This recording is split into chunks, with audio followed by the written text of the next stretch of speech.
Sì, è un quartiere abbastanza vasto, di circa 80.000 abitanti, un territorio vastissimo che basta pensare che parte da San Giorgio Alto e arriva a Collina Primosola,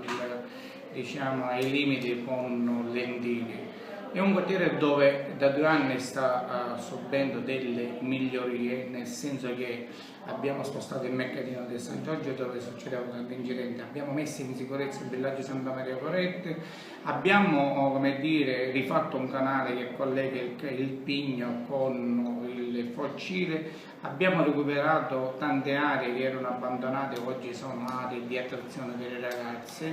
abbiamo anche la scuola superiore che prima non c'era, quindi un dato storico. A causa di questa scuola superiore al Librino abbiamo aumentato, abbiamo fatto il Librino Espesi, c'è una linea MT che ogni 30 minuti parte dalla stazione, arriva al Librino arriva alla stazione. Quindi abbiamo fatto tante cose per il Librino, stiamo facendo tante cose, il recupero del palazzo di cemento che sembra una cosa di poco conto, ma non lo è, perché va recuperato i piani inferiori agli uffici comunali dei nostri uffici e poi dopodiché ci sono 96 appartamenti che vengono assegnati a chi ne ha diritto, quindi persone che hanno bisogno di una casa.